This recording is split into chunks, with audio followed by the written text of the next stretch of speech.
قراره بریم عروسی.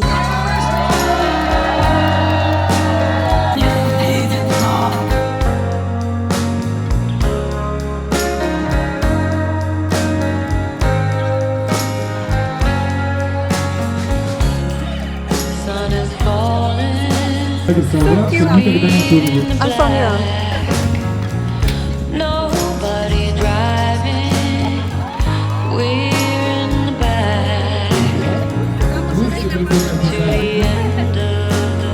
Rednecks? Well, They think that we are redneck. They are old vampires. this one is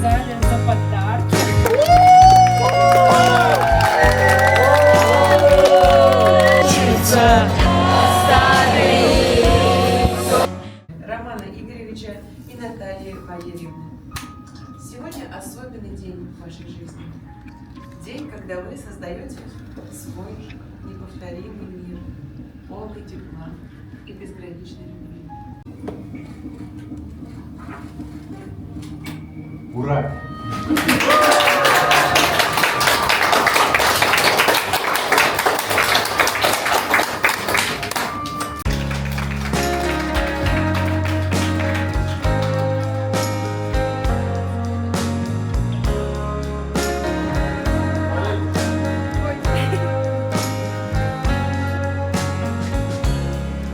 Sun is falling, speed in the black. Nobody driving, we're in the back to the end of the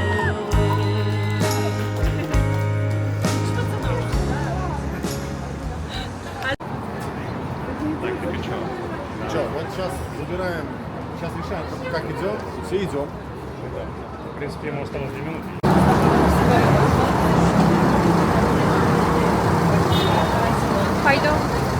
پایدون پاگولیت. طبق معمول تو عروسی روسی بعد از این که عقد میکنن به صورت آفیشال عروس و دومات دیگه پارتی اینا ندارن مثل ایرانی ها معمولا بلافاصله بعد عقد. شاید حالا بعضی آخر شب داشته باشن، یه سری یه روز دیگه دارن. مثلا ما الان قراره که فردا که شنبه میشه بریم برای پارتیشون. امروز فقط میرن عقد رو رسمی انجام میدن تو دفتر ثبت میکنن و این عادتی که همیشه هست. حالا من دومین تجربه عروسی روسیمه که دارم میرم اینه که بعدش میرن توی پارتی یه جای قشنگ سرسبزی باقی چیزی همه با هم با مهموناشون قدم میزنن. ما الان داریم میریم با عروس و داماد که توی پارک تاوریچیسکی سال اسمشه که سری پیشم همونجا بریم قدم بزنیم. بعد خیلی جالبه، خیلی همدیگر رو نمیشناسن، یعنی خانواده ها و دوستا، مثلا خانواده دختر، خانواده پسر انگار برای اولین بار با هم آشنا میشن و با هم وقت میگذرونن. بعد خیلی خوبه دیگه، تایم خوبیه برای اینکه بیشتر همدیگر رو بشناسن و نزدیک‌تر شن و کلی خوش میگذره. فقط مشکل من اینه که قراره با این کفشای خیلی ناراحت که از لحظه اول دارن همه سرویس میکنن بریم قدم بزنیم.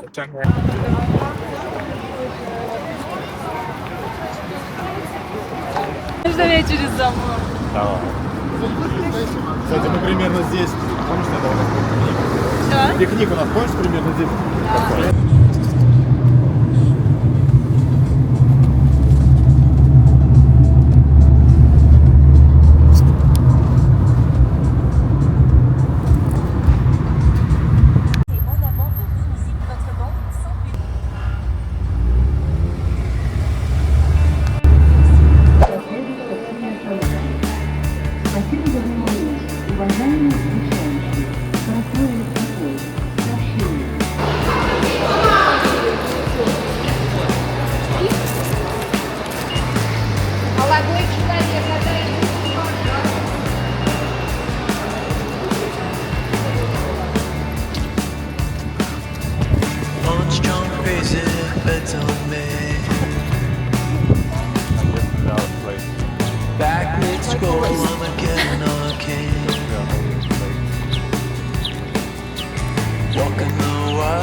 سلام بچه ها، خوش اومدید به یک داچای دیگه. این سری قراره بریم عروسی تو داچا. اسم این داچایی که داریم میریم، داچا بهتون همونطور که گفتم تو ولاگای قبلی، یعنی روستا، منطقه ییلاقی، یه جای خارج از شهر رو بهش میگن داچا که معمولا خوش آب و هواه و مردم مثلا هوا که خیلی خوبه میرن اونجا تعطیلاتشون آخر هفته هاشون رو میگذرونن. این داچایی که داریم میریم اسمش بارگلوبا اسم این داچاست و فکر میکنم نیم ساعت با قطار فاصله داره از سن پیترزبورگ و ما یه اشتباهی که کردیم این بودش که چون دیدیم با تاکسی خیلی گرون میشه، تقریبا 2000 خورده روبل میشه، گفتیم بریم با قطار، با اینکه سخت بود و خسته بودیم از دیروز و دیگه. الان امروز یک شنبه است، ما جمعه و شنبه که اول آخر هفتمون بود 1000 تا برنامه داشتیم، کلی خسته شدیم، پاهامون درد میکنه و اینا. به خاطر همین گفتیم مثلا اگه اوکیه با تاکسی بریم، ولی 2000 خورده خیلی بود دیگه، گفتیم ولش کن. به خاطر همین دیگه گفتیم با قطار میایم، ولی متاسفانه خیلی خیلی شلوغ بود. الان یه ایستگاه بعد از سن پیترزبورگ پیاده شدیم چون خیلی شلوغ بود، بعد مپ هم کار نمی‌کرد. خب توی قطار بودیم نمی‌دونستیم دقیقاً بعد کدوم ایستگاه پیاده شیم، و همین دلیل گفتیم ولش کن، اینجا به بعد راهو تاکسی بگیریم دیگه. خلاصه اومدیم بیرون منتظر تاکسیم. الان یه حدوداً میتونم بگم 1000 روبل ارزون تر شد، 1000 خورده ای الان باید بدیم. و فقط عجیب اینه که به جای که نزدیکتر شده باشیم و مسافت کمتری تو رو باشیم، دورتر شد. مثلا الان 40 دقیقه طول میکشه تا برسیم به اونجا، نمیدونم چرا، خیلی عجیبه. الان هم داره یه دونه از این پیراشکی‌ها میکنه، شوید باتیزی، یه دونه این پیراشکی گرفته که گوش نشه بخوره، سوسیس داره توش. چون میگم حداقل 1 ساعت دیگه شاید برسیم بتونیم غذا بخوریم. Can I try? اوکی. دیگه الان فعلا منتظر تاکسی تا ببینیم چی میشه دیگه. با من همراه باشید. من اولین بار قراره برم عروسی توی I'm from Iran. Yeah. Iran. Yes. Yeah.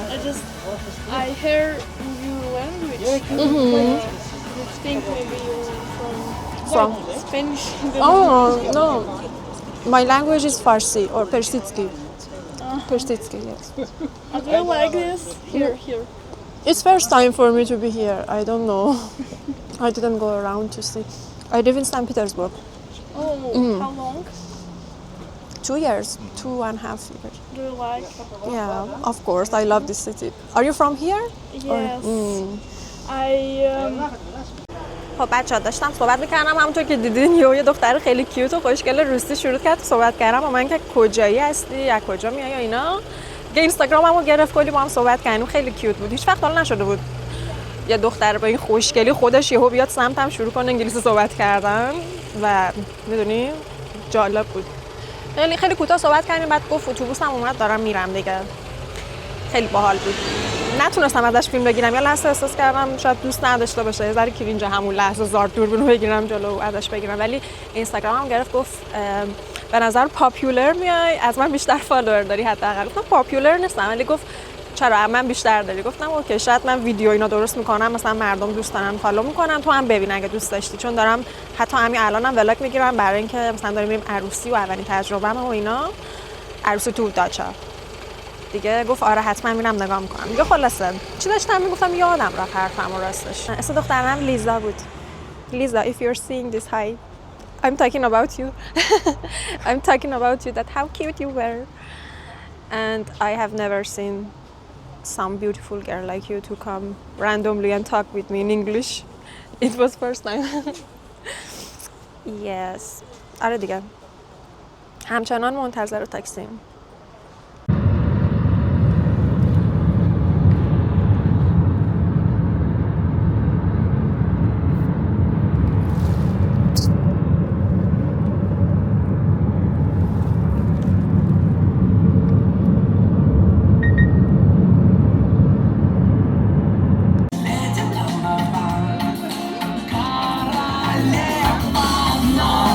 Никто не увидит, но никто не узнает.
счастливы, чтобы они никогда не болели, не расставались, всегда были вместе, у них все было хорошо.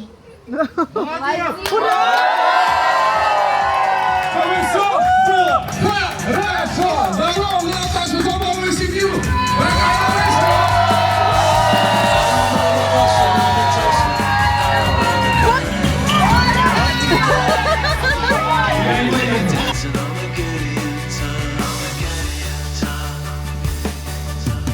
Try to unplug it, turn it back on. Try to unplug, but the feeling's gone. Walking in a while, walking in a while. You don't know why, you don't know why, you don't know why. Radio.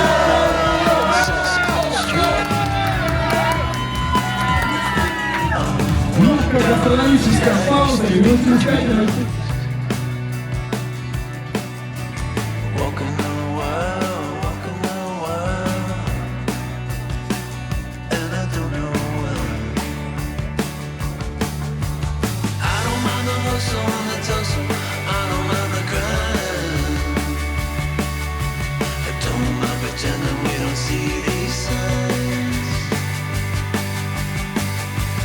I don't mind the hustle and the tussle, I don't mind the grind. You and me dancing on a Gideon time. I don't mind the hustle and the tussle, I don't mind the grind. I don't mind pretending we don't see these signs. Did you wait too long? Tell him that you love him, but he's already gone, darling. Did you make two wrongs? Know that daddy never made a right before, darling. You were never made to be the judge, darling. He never changed his way for me to budge, darling. It's feeling like a cold dark wind and the sun still behind the trees, yeah. She asked me if I had another minute and I ain't had the heart to leave, yeah. It's feeling like a cold dark wind and the sun still behind the trees.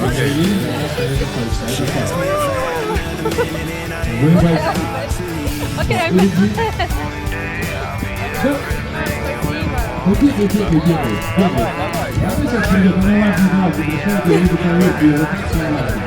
We have to. Like we are separated. Сверху, да, вот ты скажешь, что никогда ничего не будет заканчиваться. Какие преимущества чего мы Когда я была еще в садике, потом был выпускной, и ее поставили в рамку. Нет, мне еще было тогда, по-моему, 5. Нет, 6. Сейчас 7. Точка, что на картине? Расскажи, пожалуйста, что на картине, что мы видим? Счастье и любовь, да? Мужчина и женщина стоят сзади. Это важно.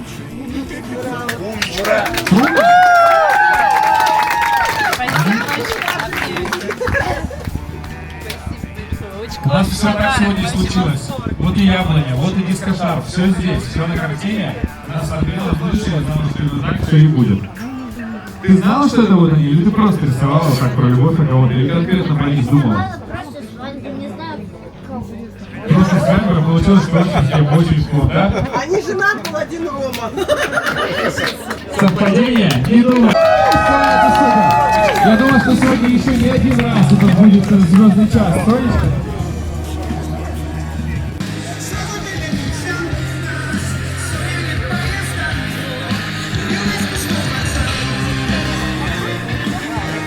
Нету какой-то детской травмы, ты нормально, ты проработал еще в детстве, и это круто, вот очень приятно. Такая большая азовская семья, большая приехала, поздравила. Давайте, не знаю, за них, если есть что выпить, давайте выпьем, или просто пошумим для них. Пока все немножко в фокусе, у нас стреляюсь, вы большие молодцы, очень переживали, что сейчас их вообще слушать не было. Как можно не слушать таких замечательных людей? Друзья, теперь, как обещал, давайте переместимся в зону баскетбола, скажем так, или как ты ее назовем, да, и немножечко поиграем.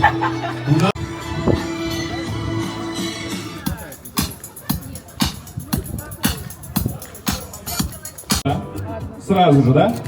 У каждого человека по 3 попытки. Ну не получилось с 3 попыточек, да? Даем право следующему человеку в команде. Нужно вот так вот ударить, и чтобы оно так аккуратно прилетело и как-то насадилось.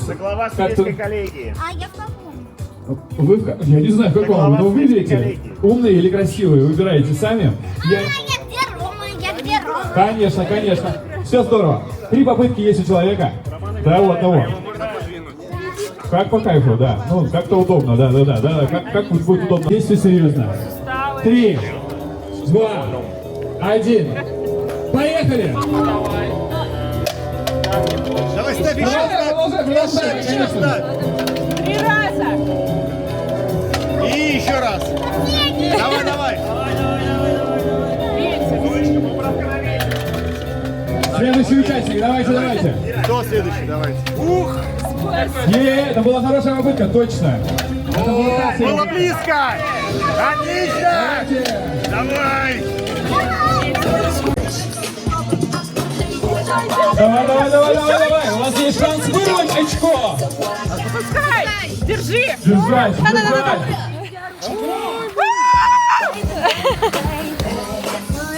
Команда разработала свои шары. Я думаю, что стоит разработать свои шарики. Дуй, еще раз. Молодец, Соня, Шлёх. Давайте. Сонечка, неси. Молодец, Соня. Начинаем заново. Ну, уже кто-нибудь не задел. Давай.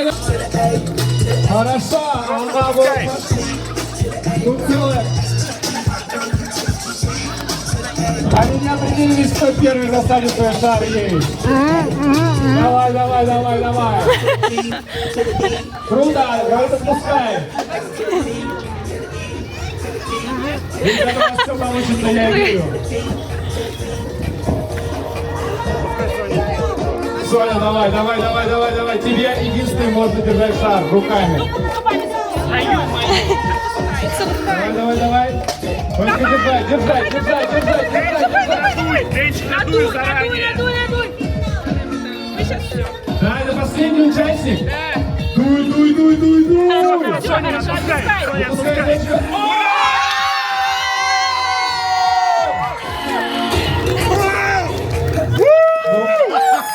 Это слава.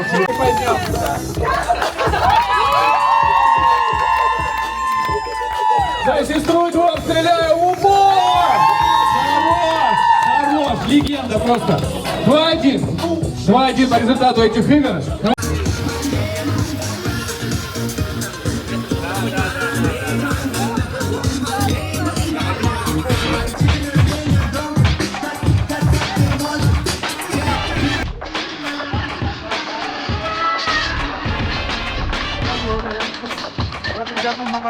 Не вылезаем, просто строим постоянно.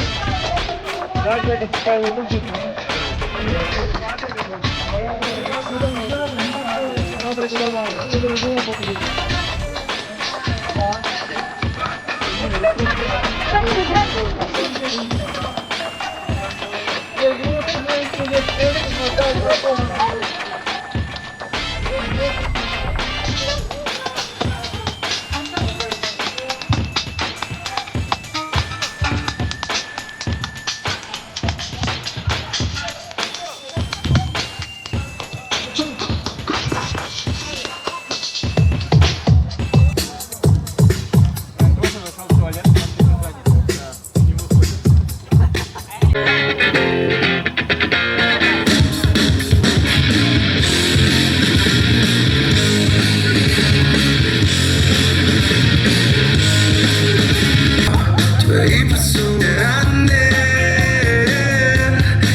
целеустремленная?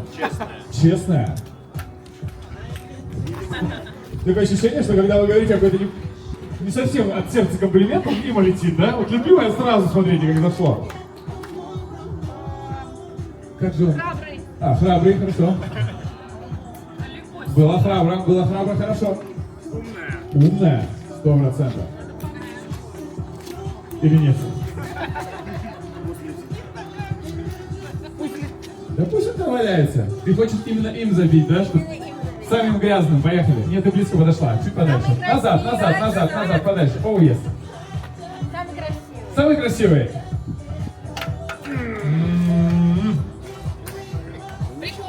Прикольно. Поднимается. Прикольно. Самая красивая прическа. Ай-яй-яй!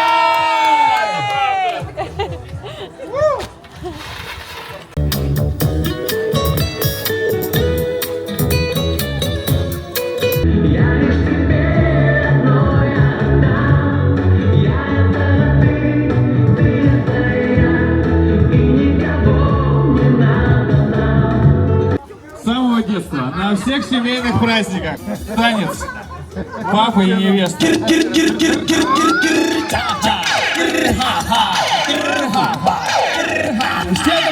Поддерживаем все, давайте сюда, все с ними,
Идея этой вечеринки, потому что когда я узнала, что должна быть вечеринка на 50 человек, спасибо всем вообще, кто пришел, кто нашел время, возможности и за все слова, которые вы нам сегодня сказали, за подарки, за то, что веселились с нами, поддерживали все конкурсы, танцы. Короче, было все супер классно. Я точно запомню этот день всю жизнь. Надеюсь, мы когда-нибудь еще, я не знаю, соберемся таким составом, возможно, чуть меньше.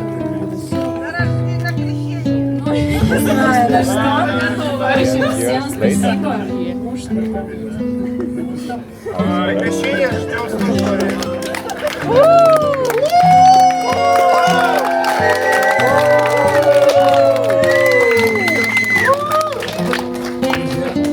Спасибо вам.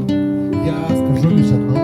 Не было бы вас сегодня, этот день не был бы такой. То есть не было бы вас, и не было бы нас. Спасибо вам. Ура! Ура!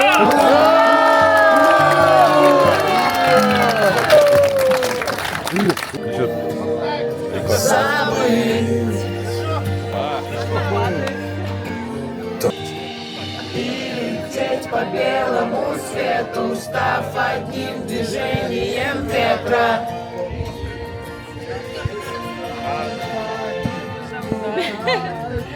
И не думать, как приземлиться, а учить свободы учиться. Старый, все то, что жаль.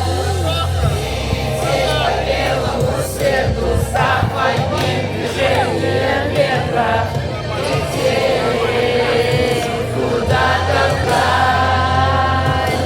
И не думать, как приземлиться, а учить свободы учиться.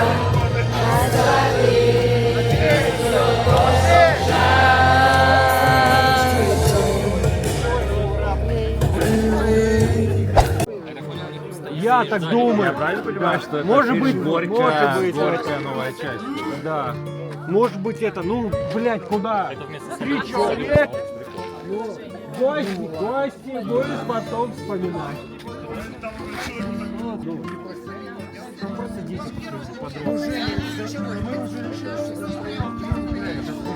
You beautiful.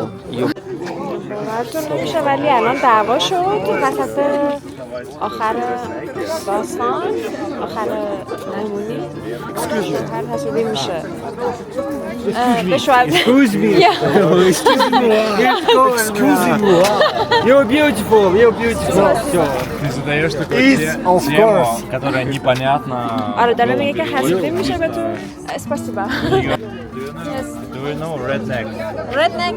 Yes, I know Who these is people. redneck? Some Russian typical person, I don't know Russian how. typical. It can Redneck. exist In where?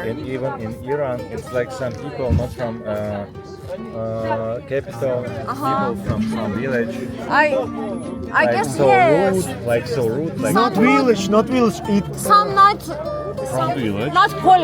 not polite From or tiny city. civilization, I don't know, something with Exactly this guy. low culture. Which Low past, culture. yeah. low culture. Yes. Low Low money. Low money, low culture. It's us after It's me. This is 7 days. redneck. Redneck. Look, those people on balcon. Okay, I saw them. Balkon. They are redneck. Look at these people in Balkon. They look on us. We are rednecks. Well, They think that we are redneck. They are old vampires. This one is balcony. But we are not. We are not redneck. I'm a redneck boy and I'm from the country. I got a lot of chickens and they all love me. I'm a redneck boy, yeah, I'm a redneck. We are not. We are not redneck. Yes, of course. We are I'm so completely prestige redneck. Look at and my stylish. dress. And we are so. This is It's so redneck. different. In this place, It's white neck. in this place, no rednecks. سلام از فردای عروسی و در هنگووری به شدت زیاد به سر میبریم. اصلا خیلی مشروب بود، خیلی خوردیم، خیلی، یعنی من اصلا از یه جایی بعد بچه یادم نمیاد، واقعا دارم میگم از یه ساعتی بعد کلا اصلا نه فیلم میگرفتم نه، یعنی اگرم فیلمی باشه که بتونم بذارم مثلا براتون تو ولاگ و اینا ببینید، فیلمایی که مثلا یا ژنیا ازم گرفته یا کسای دیگه داشتن میگرفتم، من خودم مثلا دیگه دوربین دستم نگرفتم اگه جا بود. That it's my first experience to experience some Russian wedding in Dacha and I'm so happy actually. I don't know, it's really cool, one of the best wedding party which I have been invited and I wish you the best day. و خیلی صحنه‌ها رو یادم نمیاد و دست دادم و ناراحتم. But I don't remember lyrics.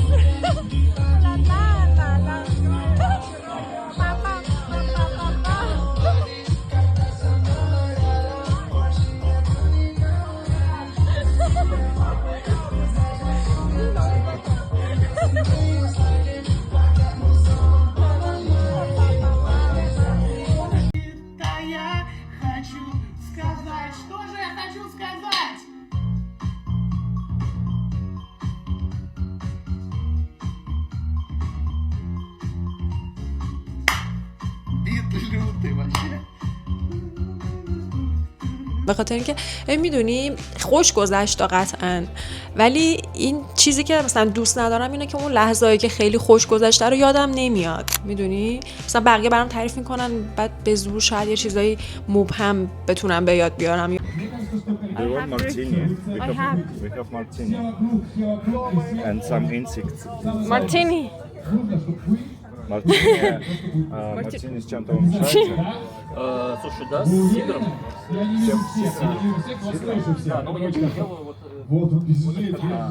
اصلا به یاد نمیارم حتی یه وقتایی. بعد اینش بده که مثلا چیزای خوب رو یادت نمیمونه و اصلا انگار تجربهش نکردی دیگه چون خاطره ای نداری ازش. اینش واقعا بده، ولی خب میدونی چی مسخره است، لحظه های کرینج رو یادت میمونه، لحظه های بد رو مثلا بهتر یادت میمونه. الان مثلا من یادمه اونجا که داشتیم بازی می‌کردیم وای اصلا نمیدونم از کجا شروع کنم، خیلی خوش گذشت، یعنی خیلی اصلا انتظار نداشتم. میدونی همیشه اولا که خب تا حالا واقعا نرفته بودم عروسی که حالا خارج از ایران اینطوری پارتی کنن، یعنی پارتی و مهمونی نبودم، هم تو حالت مثلا عقد و اون قسمت آفیشالش رو فقط رفته بودم یه بار که عروسی یکی از دوستامون بود، دوستای صمیمیمون بود که ویدیوش هم اتفاقا گذاشتم ببینید اگه ندیدید. اون فکر کنم پارسال بود، آره دقیقاً پارسال همین موقع ها بودش که اونم مثلا مهمونی نداشتن، یعنی پارتی نداشتن، فقط رفتیم یه جا یه غذا خوردیم یه رستورانی و مثلا یکم پیاده روی که همیشه میکنن دیگه، گفتم بعد عقد میرن مثلا با فامیلا همه توی پارک یه جای قشنگی هم عکس بگیرن هم مثلا پیاده روی کنن و یکم یه نوشیدنی چیزی هم با هم بخورن. آره میگم انقدر اتفاق افتاد، انقدر چیزا هست که میخوام تعریف کنم، نمیدونم اصلا از کجا بگم، از کجا شروع کنم، ولی در کل که واقعا اولین تجربه و یکی از بهترین تجربه‌های عروسی بود که رفتم. خیلی خوش گذشت، خیلی کلا مهموناشون خیلی باحال بودن، خانواده‌هاشون خیلی پایه و باحال بودن، حتی اونایی که سمبالا هم بودن قشنگ مشخص بود آدمای پایه‌ای ان و خیلی باشون خوش میگذره، کلا آدمای خوشگذرونی ان و خیلی سریع هم میدونی با هم کانکت شدیم. مثلا ما من و ژنیا در واقع فقط دوست بودیم، دوست عروس میشدیم، یعنی ژنیا دوست قدیمی عروس، اسم عروس ناتاشا بود، ناتاشا دوست صمیمی خیلی نه ولی دوست قدیمی ژنیاست که ما از طرف اون رفته دعوت شده بودیم در واقع. بعد اینکه مثلا خیلی میگم فامیل نبودیم دیگه، مثلا غریبه حساب می‌شدیم، یعنی هیچ کس ما رو نمیشناخت اونجا، هیچ کس رو ندیده بودیم و مثلا میدونی با هم چون رابطه فامیلی نداشتیم دیگه، ولی با این حال خیلی سریع با همشون دوست شدیم، میدونی شروع کردیم صحبت کردن و کانکت شدن و خیلی آدمایی بودن که راحت میشد باهاشون میدونی مثلا دوست شد، صحبت کرد. با اینکه تازه مثلا منم حتی انگلیسی داشتم صحبت میکردم و مثلا روسی همه دیگه فهمیده بودن که مثلا من چیزام، یعنی ما دوتا یه داستانی هست که مثلا داریم انگلیسی صحبت میکنیم، بر همین دیگه مثلا با این حال که منم داشتم با انگلیسی باهاشون ارتباط برقرار میکردم، با این حال آدمای خیلی خونگرمی بودن و مثلا با حداقل میتونم بگم بین اون همه آدم با 10 نفر میتونم بگم من صحبت کردم، حالا صحبت کوتاه ها ولی هم کلام شدم و خیلی جالب بود که مثلا توی همینا هم من دیدم کلی آدمایی که زبان انگلیسیشون خوب بود، در حدی بود که میتونستی قشنگ بفهمی بگن هر چی میخوان و اصلا خود داماد انگلیسیش خوب بود، هی میگفت ببخشید من زیاد بلد نیستم ولی خیلی خوب صحبت میکرد. من اصلا انتظار نداشتم که مثلا توی همچین حالا یه کامیونیتی کوچیکی که حالا هم روسن چند نفر باشن که راحت بشه باهاشون انگلیسی صحبت کرد و خیلی خوشحال شدم که دیدمشون و اینا. یه دختره بودش که اصلا نمیدونم اصلا با هم فیلمی هم داریم یا نه، ولی گفت من 4 سال فکر کنم درس میخونده تو آلمان و خیلی انگلیسیش واقعا خوب بود و راحت مثلا راجع به کلی چیزا حرف زدیم و اینا. خلاصه که میگم آدمای خیلی خونگرمی بودن، خیلی با هم سریع اخت شدیم و شروع کردیم به ارتباط گرفتن و دیگه بعد رقصیدن و بازی کردن و اینا. و اینکه میخواستم اینو بگم که صحنه‌های کرینج رو یادت میمونه معمولا، حتی اگه مثلا خاطراتت هم پاک بشه خیلی بده که اون قسمت‌های بد شاید بمونه تو ذهنت یا قسمت‌هایی که خیلی مثلا راحت نبودی یا uncomfortable مومنت ها مثلا تو ذهنت میمونه. مثلا یکیشون این بود که اون موقع که داشتیم با هم بازی میکردیم، بازی که همون MC چی میشه این آدمایی که میکروفون میگیرن دستشون شروع میکنن با همه حرف میزنن تو عروسی‌ها یا هی مجلس گرم کنن، در واقع فکر کنم بهشون میگه مجلس گرم کنن، نمیدونم. یه نفری که اونجا مثلا میکروفون داره انگار میدونی راهنمایی میکنه، مثلا جلو میبره برنامه برگزار کننده، نمیدونم چی بهش میگن، مثلا چیزه مجری میمونه، میدونی همچین حالتیه. بعد اینم خیلی آدم باحال و فانی بود. این بازی‌ها رو اون مثلا پیشنهاد میداد و مثلا قوانینش رو میگفت و اینا.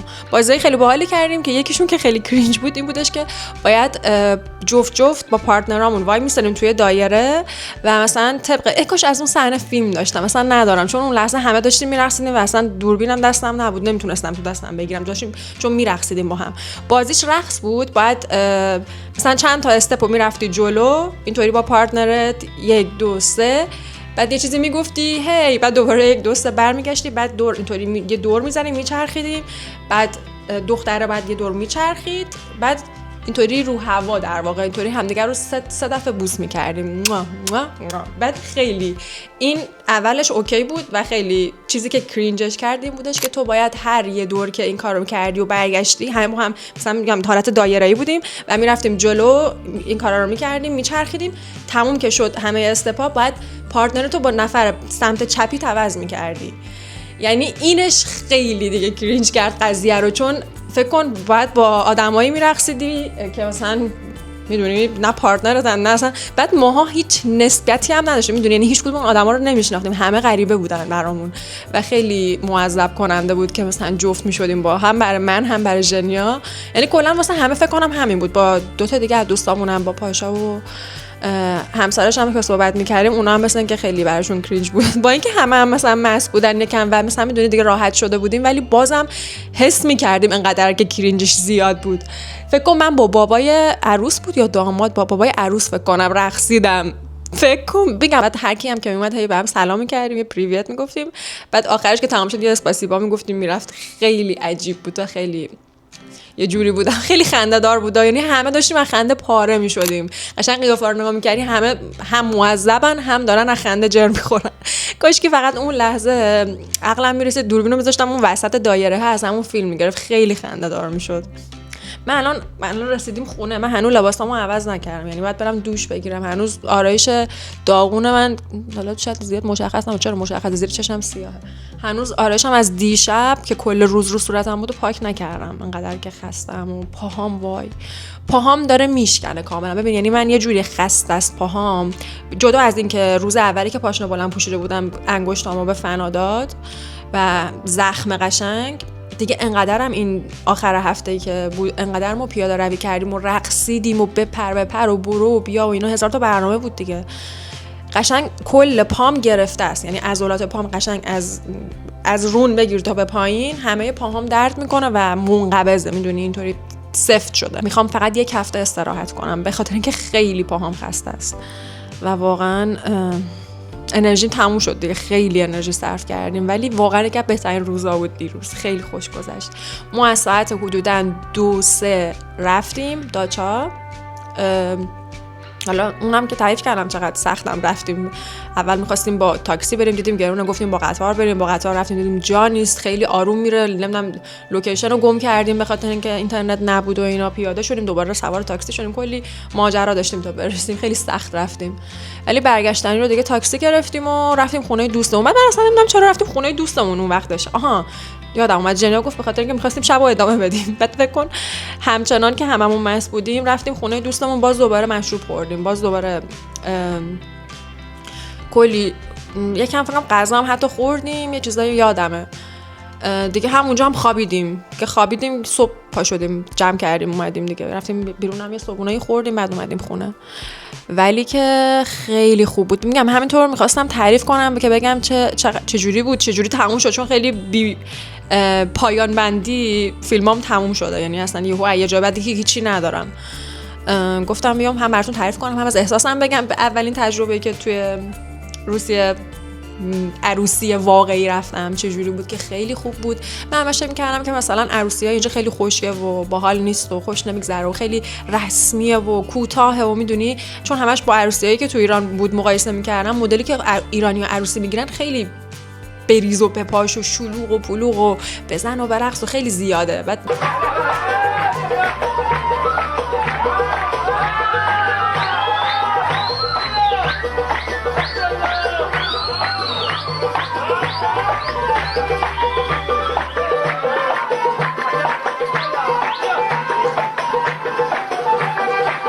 طولانیه مثلا تایمش انگار، اینا خیلی کوتاه، اونم وسط روز صبح میرن، حتی صبح پا میشن میرن عقد میکنن، یه نهایتا یه شام میخورن خدافظ. ولی دیدم نه همه عروسی‌ها قرار نیست اینجوری باشه، یه سریشون واقعا خوش میگذره و پارتی دارن و مهمونیای خفن میگیرن، بعد اصلا خیلی دکور اونجا خوشگل شده و بعد خونه بابای داماد بود در واقع، یعنی اونجا رو خودشون ساخته بودن و خونهش 4 طبقه بود ساختمونش. ما حالا توش که نرفتیم چون به اندازه کافی بیرون بزرگ بود که نیازی نباشه آدم بخواد بره تو و هوا هم خیلی سرد، چون یکم دیگه میگم مشروب خورده بودیم، اصلا هوا که باد داشت میومد سرد نبود، فقط داشت باد خیلی میومد، مثلا حس نمی‌کردی که بگی حالا به خاطر سرما شاید یه سری بخوام برن تو و اینا. همه بیرون بودیم و چقدر باحال بود، چقدر خونهشون دلباز و اون باقی که به اون گنده، من فهم اصلا باورم نمیشد اون گفتن خونه خودشون، چون احساس می‌کردم یه جا رو اجاره کردن، یعنی یه باقیه که مثلا مخصوص عروسی‌ها و مهمونی‌ها و ایناست، ولی نه، کاملا مال خودشون بود. فقط مثلا از چند نفر فکر کنم تاجیکستانی بودن، خواسته بودن که بیان مثلا کاراشون رو بهشون کمک کنم، مثلا تمیزکاری میکردن میدیدم، یا غذاها رو مثلا آماده میکردن، مثلا داشتن ششلیک درست یعنی کباب درست میکردن، نمیدونم. آره مثلا مسئولیته که همچین کارای خدمات و اینا رو یه چند نفر آورده بودن، استخدام کرده بودن که این کارا رو انجام بدن، ولی جا واسه خودشون بود و خیلی قشنگ، خیلی بزرگ بود و خیلی باحال بود. اصلا داشتم فکر می‌کردم که فکر کنی همچین جایی داشته باشی، داچایی به این باحالی و خفنی داشته باشی، هر وقت که مثلا آخر هفته میشه یا مثلا تعطیلات میشه بیای اینجا و برای خود عشق و حال کنی و چقدر میتونی واقعا همیشه هی برنامه داشته باشی اینجا، پارتی کنی، میدونی تولد بگیری، عروسی بگیری، هر چی، هر برنامه‌ای. همش کنجکاو بودن که اینا کیان که دارن انگلیسی صحبت میکنن، دارن مسخره بازی در میارن یا واقعا جدی دارن فقط انگلیسی صحبت میکنن، چرا مثلا چیه داستانشون و اینا. کنجکاوی کرده بودن، از دوستمون ناتاشا پرسیده بودن، بعد مثلا گفته بودش که آره به خاطر اینکه غزاله همسر ژنیا مثلا چیزه ایرانی از ایران و چیز نیست، مثلا انگلیسی فقط صحبت میکنن. بعد اینکه خیلی ازمون تعریف کرده بودن که مثلا چقدر اینا خوشگل و میدونی خیلی کیوت و مثلا خوش استایلن، اینجوری تعریف کرده بودن، از همه باحال‌ترن این دوتا. و اینکه خیلی تحویلمون گرفتن دیگه. روز دوم که عروسی همین یه جورایی انگار افتر پارتی بود دیگه، خیلی مثلا هی می اومدن باهامون، خودشون دوست داشتن صحبت میکردن دیگه. تایم بیشتری چون داشتیم، دونه دونه آدمایی که معلوم بود طرفدارمونن می اومدن هی سر صحبت و میکردن و خیلی حال میداد، چون خیلی کامنتای مثبت میدادن، میدونی یه حس خوبی به آدم میده دیگه وقتی هی ازت تعریف بشه و واقعا فکر کنی که تو اون جمع همه دوستت دارن، با اینکه تو غریبه ای، تازه اولین بار تو اون جمع میری، ولی همه بهت هی کامنت مثبت، فیدبک مثبت میدن، حالا راجع به خودت، قیافت، استایلت، هر چی، لباست. بعد لباس، یادم اومد راجع به لباس بگم که من چقدر اعصابم خورد بود و نمیدونستم چی باید بپوشم که محیط بازم هست، سردم هم نشه، مناسبم باشه. بعد گفته بودن مثلا زمین چمن، پاشنه بلند نباشه، اصلا نمیتونستم پاشنه بلند بپوشم به خاطر اینکه پام داغون شده، به فنا داده بودمش. بعد یه جوری هم بودم گفتم کتونی بپوشم شاید دیگه خیلی اسپورت دیگه، میدونی خیلی زای است دیگه، مثلا داری میری عروسی بالاخره، هر چقدر هم بگن یکم راحت تره و مثلا کژوال تر باشیم، رسمی خیلی نباشیم، بازم من احساس میکردم دیگه کتونی خیلی زیادیه. ولی خدا رو شکر با اینکه یه دست اضافه کامل لباس، همین لباسی که تنمه رو با یه دامنه، نه با اینو با یه کفشی که حالا پاشنم نداشت ولی کفش یکم رسمی تر بردم با خودم که اگه 1% ببینم خیلی دیگه واقعا من راحت پوشیدم، برام این عوض کنم اینا رو بپوشم، شاید اینا یکم مناسب تر، یکم رسمی تر باشه. چون چیزی که تنم بود دیدید دیگه، یه دونه پیرن جین بود، روش هم کت جین پوشیده بودم با کتونیای رنگ روشن، صورتی روشن، شبیه سفید. بعد احساس میکردم خیلی اسپورتم، خیلی انگار دارم میرم مثلا پارکی، همچین حالتی. و به درد عروسی شاید نخوره، شاید یه ذره یه جوری باشه. انقدر که دیگه هی میگم استرس داشتم، اونا رو بردم ولی اصلا نیازی نشد، به خاطر اینکه وقتی وارد شدم دیدم یه سری آدم هم به علاوه عروس همه کتونی پاشونه و خیلی دیگه گفتم آخش، نفس راحت کشیدم، گفتم همه چیز تحت کنترل غزاله، همچنان خوش استایل و خوش تیپی، نگران نباش و به همین راحتی ادامه بده. و دیگه اصلا لباسام استفاده نکردم، خدا رو شکر، چون حوصله نداشتم حتی یه کوچولو بخواد کفشم اذیت کننده باشه دیگه. گفتم بهتر از کتونی هیچ چیزی ندارم، یه کتونی پوشیدم و همه چی هم به خوبی و خوشی برگزار شد و اصلا هم بد نبود تیپمون، خدا رو شکر. و بازم تعریف کردن ازمون که خیلی شما خوشگل و خوش استایل و خفنید و فلان و اینا. یه آره خیلی خوب بود، خیلی دلم میخواد باز دوباره یه همچین عروسی برم، یعنی انقدر بهم خوش گذشت، با اینکه خیلی خستم ولی اگه همین الان مثلا بگن چه میدونم واسه هفته دیگه هم یه عروسی دعوتیت، من آماده‌ام که برم اگه اینجوری قرار باشه بهم خوش بگذره. ولی دفعه بعد دیگه باید حواسم باشه کمتر بخورم، یکم زیاده رویش خوب نیست، چون فرداش قراره دهنت سرویس شه و تو باید به زندگیت ادامه بدی، میدونی آخر زندگیت نیست، یعنی آخرین روز زندگیت نیست اون روزی که عروسیه و داره بهت خوش میگذره، باید به فرداش هم فکر کنی. اینم از ولاگ امروزمون بچه‌ها و خیلی واقعا خوشحالم که رفتم و دوربینم بردم، برای شما هم ویدیو گرفتم، به شما هم نشون بدم که خیلی خوب بود و فکر نکنین که فقط عروسی ایرانی باحاله، عروسی‌های خارجی هم میتونن خیلی باحال باشه، خیلی خوش بگذره. آدماش مهمن و انرژی خودت دیگه، میدونی. یعنی مثلا شاید اگه ما خیلی کارا رو انجام نمیدادیم، مثلا بازی‌ها رو نمی‌کردیم، میشستیم یه گوشه، شاید انقدر بهمون خوش نمی‌گذشت. ولی مثلا تو همه چیز شرکت کردیم، از تمام چالش‌ها و رقابت‌ها بگیر تا چه می‌دونم انواع اقسام رقص‌ها و اینا. من اصلا یه سری آهنگا رو روسی بود و من نمی‌فهمیدم اصلا چی، تا حالا نشنیده بودم، ولی یه جوری داشتم با دل و جون می‌رقصیدم با اون آهنگا و خودم میرفتم تو فضا که اصلا انگار مثلا من خودم 100 سال با اون آهنگ بزرگ شدم، مثلا یه همچین حالتی بود. نمی‌خوام بگم انرژی بودش که خودمونم گذاشتیم و باعث شد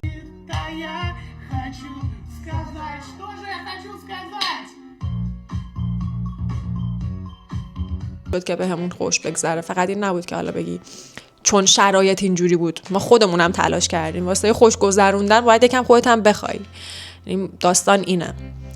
خلاصه که خیلی روز خوبی بود. آره، اینم از ولاگ عروسی در داچا. امیدوارم که دوست داشته باشید و به شما هم به همون اندازه که نمیشه ولی تا حدودی اون خوش گذشته باشه با دیدنشون و امیدوارم که اگه مثلا تو ایران نیستید یه روزی دعوت شین به یک عروسی در این حد خفنی، چون خیلی خوب بود. همین دیگه، دوستتون دارم. منتظر ولاگای بعدی باشید. این هفته بازم قراره بریم البته هفته بعد، تو این هفته نیست، یه جای دیگه که بازم براتون ولاگ میگیرم.